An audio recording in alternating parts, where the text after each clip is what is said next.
hello everyone. Welcome to Xylem Learning. അവരാമി miss ആണ്. അപ്പൊ ഇനി തൊട്ട് നിങ്ങൾക്ക് ബേസിക് സയൻസ് പഠിപ്പിക്കാനായിട്ട് മിസ് ഉണ്ടാവും. അപ്പൊ നമ്മൾ എല്ലാവരും സുഖമായിട്ടിരിക്കുന്നു എന്ന് വിശ്വസിക്കുന്നു. നമ്മുടെ ഓണ എക്സാം ഒക്കെ കഴിഞ്ഞ് ഇപ്പൊ ക്രിസ്മസ് എക്സാമിലേക്ക് നമ്മൾ നടന്ന് നീങ്ങിക്കൊണ്ടിരിക്കുകയാണ് അല്ലേ. അപ്പൊ നമ്മുടെ ബേസിക് സയൻസിലെ ഒരു ഇമ്പോർട്ടന്റ് ആയിട്ടുള്ള ചാപ്റ്റർ ആണ് നമ്മുടെ ഫുഡ് ഫോർ ഹെൽത്ത് എന്ന് പറയുന്ന ചാപ്റ്റർ. അപ്പൊ കുറേ പേരുടെയൊക്കെ സ്കൂളിൽ അത് എടുത്തിട്ടുണ്ടാവും. അപ്പൊ എടുത്തിട്ടില്ലാത്തവരൊന്നും വിഷമിക്കണ്ട.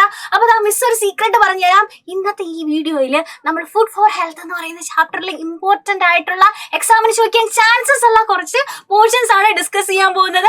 അപ്പൊ എല്ലാവരും വീഡിയോയുടെ തുടക്കം തൊട്ട് അവസാനം വരെ കണ്ടിരിക്കുക.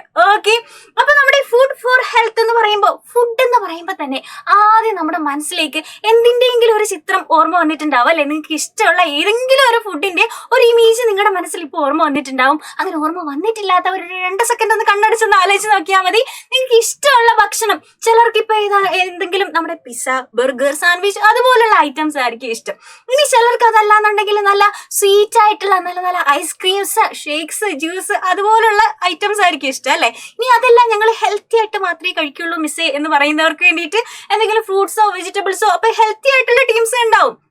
അപ്പൊ എനിവേ, നിങ്ങൾക്ക് ഇഷ്ടമുള്ള ഭക്ഷണം എന്താണെന്ന് വെച്ചാൽ നിങ്ങൾ എന്ത് ചെയ്യുക, താഴെ നമ്മുടെ കമന്റ് ബോക്സിൽ കമന്റ് ചെയ്യുക. നിങ്ങൾക്ക് ഇഷ്ടമുള്ള ഭക്ഷണം ഏതാണ്, എന്തുകൊണ്ടാണ് അത് ഇഷ്ടമാവുന്നത് എന്നൊക്കെയുള്ള കാര്യങ്ങൾ നിങ്ങൾ കമന്റ് ചെയ്യുക. ഓക്കെ, അപ്പൊ ഇതേപോലെ മിസ്സിനോട് ഒരു ക്വസ്റ്റ്യൻ ചോദിച്ചാൽ മിസ് ആദ്യം പറയാം എന്താണെന്നറിയോ, നല്ല ബിരിയാണി, നല്ല ചൂട് ബിരിയാണിയാണ് എനിക്ക് ഭയങ്കര ഇഷ്ടമാണ്. അപ്പൊ എപ്പോൾ ബിരിയാണി കിട്ടിയാലും ഞാൻ കഴിക്കും എന്നൊക്കെ പറയുമെങ്കിലും നിങ്ങളൊന്ന് ആലോചിച്ച് നോക്കി, ഈ 4 നേരം ബിരിയാണി മാത്രം കഴിച്ചുകൊണ്ട് ജീവിക്കാൻ പറ്റും? നമ്മൾ ഈ ബിരിയാണി എന്ന് പറയുമ്പോൾ നല്ല ടേസ്റ്റാണ്. നമ്മൾ ഇതേപോലെ നമ്മൾ നെയ്യിലൊക്കെ ഇട്ട് കുഞ്ഞുള്ളി സവോളയൊക്കെ ഇട്ട് വഴറ്റി അതിനകത്ത് നമ്മൾ കുറേ മസാലയൊക്കെ ആഡ് ചെയ്ത് അതൊക്കെ നല്ല വഴണ്ട് വരുമ്പോൾ നമ്മൾ അതിലേക്ക് എന്താണ് കുറച്ച് ചിക്കനോ അല്ലെങ്കിൽ മീറ്റോ ആഡ് ചെയ്ത് അതിലേക്ക് നമ്മൾ റൈസൊക്കെ ഇട്ട് ഫുള്ള് സെറ്റാക്കി അതിങ്ങനെ തുറക്കുമ്പോൾ അല്ലേ, നമ്മുടെ ഈ ബിരിയാണിയൊക്കെ റെഡിയായി തുറക്കുമ്പോൾ കുറച്ച് കാഷ്നട്ടും ക്രിസ്മസും ഒക്കെ ഇട്ട് അതിങ്ങനെ തുറന്നെടുക്കുമ്പോൾ ഒരു അടിപൊളി മണമാണ് അല്ലേ. എന്നിട്ട് നമ്മൾ വിശന്നിരിക്കുന്ന സമയത്ത് ഒരു പ്ലേറ്റ് ഒക്കെ എടുത്ത് കുറച്ച് ബിരിയാണി അതിന്ന് എടുത്ത് കുറച്ച് പീസൊക്കെ ഇട്ട് കുറച്ച് സലാഡൊക്കെ ഒഴിച്ച് ഇങ്ങനെ കുഴച്ച് കഴിച്ചാൽ എന്താ അടിപൊളി ടേസ്റ്റ് ആണ്. അപ്പൊ മിസ്സിനെ പോലെ ബിരിയാണി ലവേഴ്സ് ഉണ്ടെന്നുണ്ടെങ്കിൽ അവരും താഴെ നമ്മുടെ കമന്റ് ബോക്സിൽ കമന്റ് ചെയ്യുക. ഓക്കെ, അപ്പൊ മിസ് പറഞ്ഞു മിസ്സിന് ബിരിയാണി ഭയങ്കര ഇഷ്ടമാണെന്ന്. അപ്പൊ ഇതേപോലെ ഈ ബിരിയാണി 4 നേരം കഴിച്ചോണ്ടിരിക്കാൻ പറ്റും. രാവിലെ എണ്ണീറ്റ് പല്ലൊക്കെ തേച്ച് കണ്ണൊക്കെ തിരുമ്പി വരുമ്പോഴേക്കും വീട്ടിൽ നിന്ന് ഒരു പ്ലേറ്റ് ബിരിയാണി എടുത്ത് വെച്ചിരിക്കുകയാണ്. ഓക്കെ, ബിരിയാണി ഇഷ്ടമാണ്, അത് കഴിക്കുന്നതുകൊണ്ട് കുഴപ്പമില്ല, അപ്പൊ കഴിച്ചു. ഇനി അതിനുശേഷം ഉച്ചയ്ക്ക് നട്ടപ്പയിലത്ത് ഇങ്ങനെ ചൂടെടുത്ത് വന്നിരിക്കുന്ന സമയത്ത് പിന്നെയും ചൂട് ബിരിയാണി മുന്നിലേക്ക് ഇരിക്കുകയാണ്, അപ്പോഴും കഴിച്ച് കുഴപ്പമില്ല. പക്ഷെ രാത്രി നമ്മൾ എന്തെങ്കിലും ലൈറ്റ് ആയിട്ട് ഫുഡൊക്കെ കഴിച്ച് കിടന്നുറങ്ങാം എന്ന് വിചാരിക്കുന്ന സമയത്ത് പിന്നെയും ഒരു പ്ലേറ്റ് ബിരിയാണി നമ്മുടെ മുന്നിലേക്ക് കൊണ്ടുവച്ച് കഴിഞ്ഞാൽ നമുക്ക് മനസ്സമാധാനത്തോടെ കഴിക്കാൻ പറ്റുമോ? അല്ലെങ്കിൽ പോട്ടെ, അന്നും കഴിച്ചു, അടുത്ത ദിവസം ഇത് തന്നെ റിപ്പീറ്റ് ചെയ്താൽ നമുക്ക് കഴിച്ചുകൊണ്ടിരിക്കാൻ പറ്റില്ല അല്ലെ. അപ്പൊ നമുക്ക് ഏറ്റവും ഇഷ്ടമുള്ള ഭക്ഷണമാണെങ്കിൽ പോലും നമുക്കത് കഴിച്ചുകൊണ്ടിരിക്കാൻ പറ്റില്ല. അതേപോലെ നമുക്ക് ഇഷ്ടമില്ലാത്ത ഭക്ഷണങ്ങളും ഇല്ലേ, നമുക്ക് ഇഷ്ടമുള്ള ഭക്ഷണങ്ങൾ പോലെ തന്നെ ഇഷ്ടമില്ലാത്ത ഭക്ഷണങ്ങളും ഉണ്ടല്ലേ. അപ്പൊ ഇതേപോലെ നമുക്ക് ഈ ഭക്ഷണങ്ങൾ നമ്മുടെ എന്തുകൊണ്ടാണ് നമ്മൾ ഇഷ്ടം ഉണ്ടെങ്കിൽ പോലും നമ്മൾ ആ ഭക്ഷണങ്ങൾ മാത്രം നമുക്ക് കഴിച്ചുകൊണ്ടിരിക്കാൻ പറ്റാത്തത്, നമ്മുടെ ശരീരത്തിന് ആവശ്യമായ പോഷകങ്ങൾ അഥവാ ന്യൂട്രിയൻസ് പലതരത്തിലുള്ള ഫുഡിലൂടെയാണ് നമ്മുടെ ശരീരത്തിലേക്ക് എത്തുന്നത് അല്ലെ. അപ്പൊ എന്തെങ്കിലും ഒരു സാധനം ഇഷ്ടമില്ല എന്ന് കരുതി നമ്മളത് മാറ്റി വെക്കുമ്പോൾ നമ്മളത് ആലോചിക്കണം, നമ്മുടെ ശരീരത്തിന് വേണ്ട പോഷകങ്ങൾ നമ്മുടെ ശരീരത്തിലേക്ക് എത്തുന്നുണ്ടാവില്ല ചിലപ്പോൾ നമ്മൾ ആ മാറ്റി വെക്കുന്ന ഭക്ഷണത്തിലൂടെ. അപ്പൊ നമുക്ക് ആരോഗ്യകരമായിട്ടുള്ള ഒരു ജീവിതം വേണമെന്നുണ്ടെങ്കിൽ അല്ലെങ്കിൽ ഹെൽത്തി ആയിട്ടുള്ള ഒരു ബോഡി വേണമെന്നുണ്ടെങ്കിൽ നമ്മൾ എന്ത് ചെയ്യണം? നമ്മൾ ആവശ്യം വേണ്ട ബാലൻസ്ഡ് ഡയറ്റ് എന്നൊക്കെ പറയല്ലേ, അത് എന്തൊക്കെയാണെന്ന് മിസ് ഡീറ്റെയിൽ ആയിട്ട് പറഞ്ഞുതരാം. എന്നാലും നമ്മുടെ ശരീരത്തിന് ആവശ്യം വേണ്ട സാധനങ്ങൾ നമ്മുടെ ശരീരത്തിൽ എത്തിയിരിക്കണം. അപ്പൊ അതുകൊണ്ടാണ് രാവിലെ നമുക്ക് ഇഷ്ടമുള്ള ചിലപ്പോൾ നൂഡിൽസ് ആയിരിക്കും നമുക്ക് ഇഷ്ടമുള്ളത്, പക്ഷെ ഇന്നും അമ്മ നൂഡിൽസ് ഉണ്ടാക്കി തരുമോ? ഇല്ല അല്ലെ. ചില ദിവസം നമുക്ക് പുട്ടും പഴമായിരിക്കും, ചില ദിവസം നമുക്ക് ഇഡ്ഡലി സാമ്പാറും ആയിരിക്കും, അല്ലെങ്കിൽ ദോശയായിരിക്കും, അപ്പമായിരിക്കും, അങ്ങനെ ഓരോ ദിവസം ഓരോന്നായിരിക്കും അല്ലെ. അപ്പൊ നിങ്ങളൊന്ന് സിമ്പിൾ ആയിട്ട് ആലോചിച്ച് നോക്കിയാൽ നമ്മുടെ ഈ പുട്ടും പഴവും അല്ലെങ്കിൽ പുട്ടും കടലയും ഇതിൽ നിന്ന് നമുക്ക് എന്തൊക്കെ ലഭിക്കുന്നുണ്ട്? നമുക്ക് ഈ അരി എന്ന് പറഞ്ഞാൽ എന്താണ്? കാർബോഹൈഡ്രേറ്റ് ആണ് അല്ലെ. അപ്പൊ നമ്മൾ പുട്ടും കടലയാണ് കഴിച്ചതെന്നുണ്ടെങ്കിൽ നമുക്ക് അതിൽ നിന്ന് കാർബോഹൈഡ്രേറ്റ് കിട്ടുന്നുണ്ട്. മാത്രമാണോ? അല്ല, കടല നമ്മൾ കഴിക്കുന്നുണ്ട്, നമുക്ക് അതിൽ നിന്ന് പ്രോട്ടീൻസ് ലഭിക്കുന്നുണ്ട്.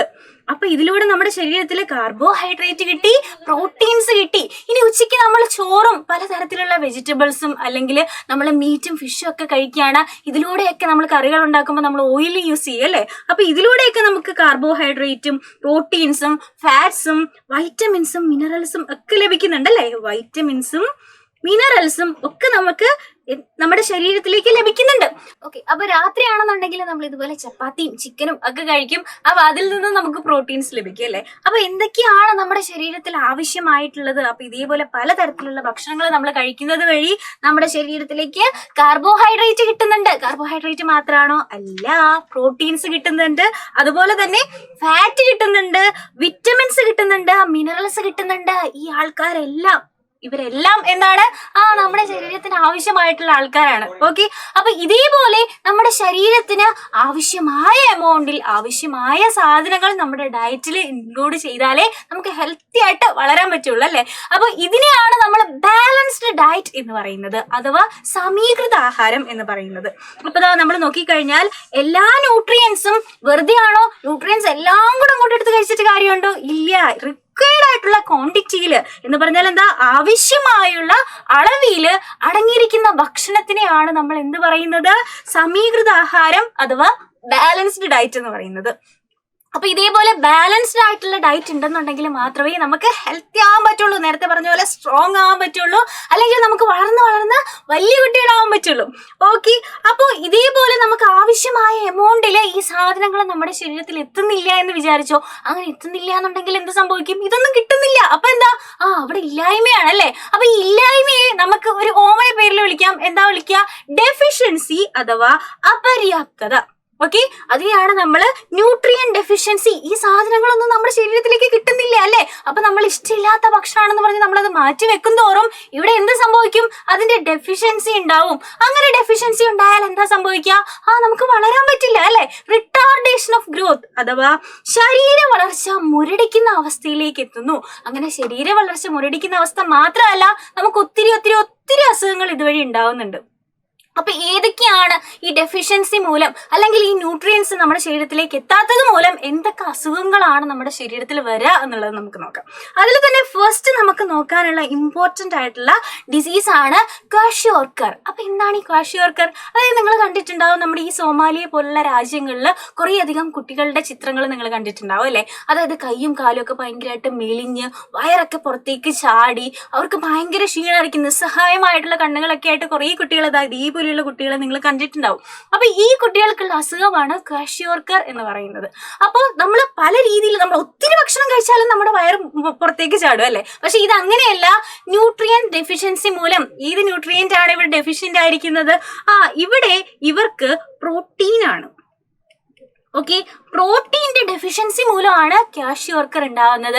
അപ്പൊ എന്താണ് ഇതിന്റെ സിംറ്റംസ് എന്ന് പറഞ്ഞാൽ നമ്മുടെ ബോഡി ഭയങ്കര വീക്കായിരിക്കും. കൈയും കാലുകളൊക്കെ നമ്മൾ നോക്കിക്കഴിഞ്ഞാൽ തീരെ ശോഷിച്ച് ഭയങ്കര വീക്കായിട്ടുള്ള കൈയും കാലുകളും ആയിരിക്കും. പിന്നെ എന്താണ്? ഉന്തിയ വയറായിരിക്കും, പ്രൊട്രൂഡിങ് ആയിട്ടുള്ള ബെല്ലി ആയിരിക്കും, വയറായിരിക്കും ഇവർക്ക് ഉണ്ടാവുക. അപ്പൊ ക്വാഷിയോർക്കറിന്റെ അതിന്റെ സിംറ്റംസ് എന്ന് പറഞ്ഞാൽ എന്താണ്? ശോഷിച്ച ശരീരം, അതുപോലെ തന്നെ നമ്മുടെ ഈ വീർത്ത വയറൊക്കെയാണ്. ഓക്കെ, കഴിഞ്ഞിട്ടില്ല. ഇനി നമുക്ക് അടുത്ത ഡിസീസ് നോക്കിക്കഴിഞ്ഞാൽ നൈറ്റ് ബ്ലൈൻഡ്നെസ്, നിശാന്തത. എന്താണ് നിശാന്തത? അതായത് നമ്മൾ രാത്രിയിൽ ഇപ്പൊ വീട്ടിൽ ഇഷ്ടപ്പെട്ട എന്തെങ്കിലും കേക്കോ ഐസ്ക്രീമോ ഒക്കെ ഉണ്ടെന്നുണ്ടെങ്കിൽ നമ്മൾ ചേട്ടനും ചേച്ചിമാരും അമ്മയൊന്നും കാണാതെ രാത്രിയാകുമ്പോൾ പയ്യെ ലൈറ്റ് ഒന്നും ഓഫ് ആക്കാണ്ട് ഫ്രിഡ്ജിൽ പോയി അത് തുറന്ന് കഴിക്കാറുണ്ട് അല്ലെ. അപ്പൊ ആ സമയത്ത് നമുക്ക് ലൈറ്റ് ഇല്ലാന്നുണ്ടെങ്കിലും ആ ഫ്രിഡ്ജിന്റെ അടുത്തേക്ക് എത്താനുള്ള വഴിയൊക്കെ നമുക്കറിയാം. പക്ഷേ ഈ നിശാന്തതയുള്ള ആൾക്കാർക്ക്, നൈറ്റ് ബ്ലൈൻഡ്നെസ് ഉള്ള ആൾക്കാർക്ക് രാത്രിയിൽ കണ്ണ് കാണില്ല, അല്ലാന്നുണ്ടെങ്കിൽ അരണ്ട വെളിച്ചത്തിൽ കണ്ണ് കാണാൻ പറ്റില്ല. അപ്പൊ ഈ അവസ്ഥയെയാണ് നമ്മൾ നൈറ്റ് ബ്ലൈൻഡ്നെസ് അഥവാ നിശാന്തത എന്ന് പറയുന്നത്. അപ്പൊ ഇത് എന്ത് മൂലമാണ്? എന്തിന്റെ ഡെഫിഷ്യൻസി മൂലമായിരിക്കും വരുന്നതെന്നറിയോ? നമ്മുടെ വിറ്റാമിൻ എ. ഓക്കെ, വിറ്റാമിൻ എയുടെ ഡെഫിഷ്യൻസി മൂലമാണ് നമുക്ക് ഈ നിശാന്തത വരുന്നത്. അപ്പൊ ഇതിന്റെ സിംറ്റംസ് എന്താണ്?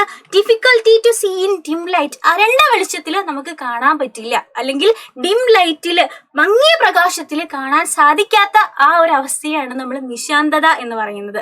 അപ്പൊ നമ്മൾ പ്രോട്ടീൻ ഡെഫിഷ്യൻസി മൂലം ക്വാഷിയോർക്കർ വരുന്നു, അതുപോലെ തന്നെ വൈറ്റമിൻ എയുടെ ഡെഫിഷ്യൻസി മൂലം നിശാന്തത വരുന്നു എന്നുള്ള കാര്യങ്ങളും പഠിച്ചു.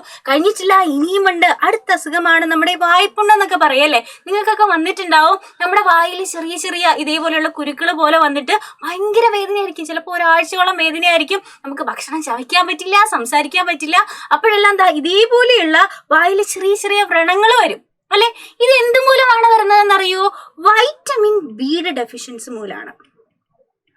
ഓക്കെ, വിറ്റാമിൻ ബിയുടെ ഡെഫിഷ്യൻസി മൂലമാണ് നമുക്ക് ഈ വായ്പുണ്ണ് അഥവാ മൗത്ത് സോഴ്സ്, അതായത് ചെറിയ ചെറിയ ഇതേപോലെയുള്ള ലേഷൻസ് നമ്മുടെ മൗത്തിൽ, നമ്മുടെ ചുണ്ടിൽ അല്ലെങ്കിൽ നമ്മുടെ മോണകളിലൊക്കെ ഇതേപോലെയുള്ള ലേഷൻസ് വരുന്നത് വിറ്റാമിൻ ബിയുടെ ഡെഫിഷ്യൻസി മൂലമാണ്. അപ്പോൾ നമ്മൾ കുറേ ഭക്ഷണങ്ങൾ വേണ്ട എന്ന് വിചാരിച്ച് മാറ്റി വെക്കും തോറും ഇതുപോലെയുള്ള ഓരോരോ അസുഖങ്ങൾ നമുക്ക് വന്നുകൊണ്ടിരിക്കും അല്ലേ. ഇനി തീർന്നിട്ടില്ല, വിറ്റാമിൻ സിയുടെ ഡെഫിഷ്യൻസി മൂലം നമുക്ക് വരുന്ന അസുഖമാണ് സ്കർവി.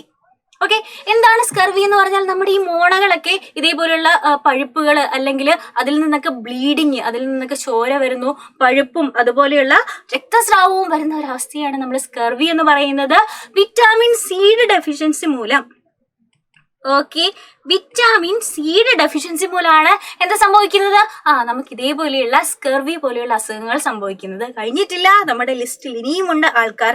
അടുത്തത് ആരാണ്? നമ്മുടെ റിക്കറ്റ്സ് അഥവാ കണരോഗം എന്ന് പറയല്ലേ. അതായത് നമ്മൾ സർഫ് എക്സലിന്റെ പരസ്യം കേട്ടിട്ടുണ്ട്, എന്താണ് അടിക്കിനെ അലിയിച്ച് കളയുകയാണ് എന്നൊക്കെ പറയുന്നത് പോലെ നമ്മുടെ കൈ കാലുകളിലൊക്കെയുള്ള എല്ലുകൾ ഇതേപോലെ ബലം കുറഞ്ഞ് അലിഞ്ഞ് ബ്രിറ്റിലായി പോകും അഥവാ പൊടിഞ്ഞു പോകും. അല്ലാന്നുണ്ടെങ്കിൽ അതിന്റെ ആ ഒരു കട്ടിയൊക്കെ കുറഞ്ഞ് അതിങ്ങനെ നമുക്കറിയാം, നമുക്കിതാ ഇതേപോലെ നീളമുള്ള ഒരു വടിയുണ്ട്, നീളം കുറഞ്ഞൊരു വടിയുണ്ട്, അതുപോലെ നീളമുള്ള ഒരു വടിയുണ്ട്. നല്ല തിക്കായിട്ടുണ്ടെന്നുണ്ടെങ്കിൽ അതിന് നല്ല ശക്തി ഉണ്ടാവും അല്ലേ. അതേ സമയം തീരെ മെലിഞ്ഞിട്ടാണെന്നുണ്ടെങ്കിൽ എന്താ, നമ്മളൊന്ന് വളയ്ക്കുമ്പോഴേക്കും അത് ബെൻഡായി പോകും, ഒടിഞ്ഞു പോകും അല്ലേ. അപ്പൊ ഇതേപോലെ നമ്മുടെ എല്ലുകൾക്ക് ശക്തി കുറവാണ് അല്ലെങ്കിൽ കട്ടി കുറവാണെന്നുണ്ടെങ്കിൽ എന്താ സംഭവിക്കുക മക്കളെ?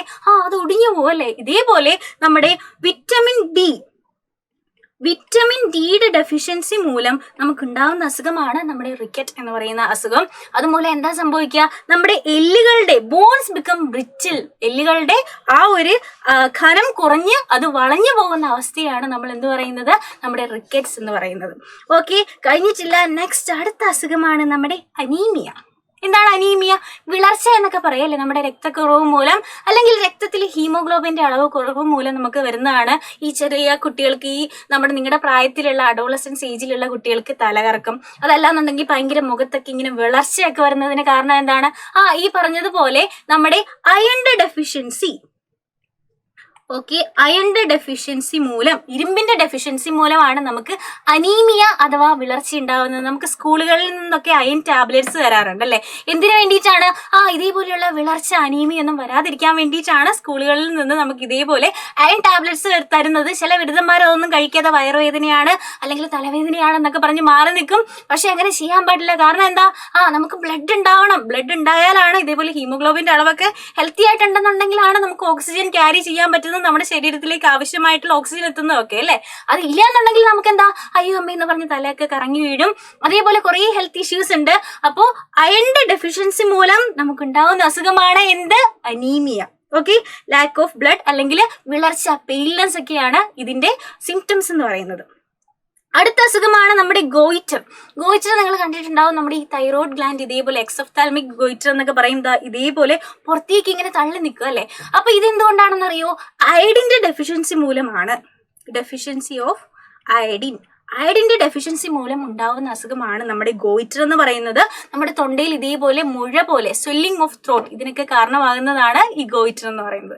അപ്പൊ നമ്മൾ ഇപ്പതാ കുറെ ന്യൂട്രിയൻസിന്റെ ഡെഫിഷ്യൻസി മൂലം ഉണ്ടാകുന്ന അസുഖങ്ങളൊക്കെ പഠിച്ചു. അപ്പൊ നമുക്ക് മനസ്സിലായി, നമുക്ക് ഇഷ്ടമുള്ള ഭക്ഷണങ്ങൾ മാത്രം കഴിച്ചാൽ പോരാ, നമുക്ക് ഇഷ്ടമില്ലാത്തതാണെങ്കിൽ പോലും നമ്മൾ കഷ്ടപ്പെട്ട് ഇഷ്ടപ്പെട്ടത് കഴിക്കണം. കാരണം എന്താണ്? ഇതുപോലെയുള്ള കുറെ ഡെഫിഷ്യൻസി ഡിസീസസ് വരാൻ ചാൻസ് ഉണ്ട്. അപ്പൊ ഈ ഒരു പോർഷൻ ഇമ്പോർട്ടന്റ് ആയിട്ടുള്ളതാണ്. ഇതിൽ നിന്ന് എന്തായാലും എക്സാം ക്വസ്റ്റ്യൻസ് ചോദിക്കും. ഓക്കെ, അപ്പൊ ഇതേപോലെ അടുത്തൊരു വീഡിയോ ആയിട്ട് നമ്മൾ കാണുന്നിടം വരെ ബൈ ബൈ. ഓക്കെ.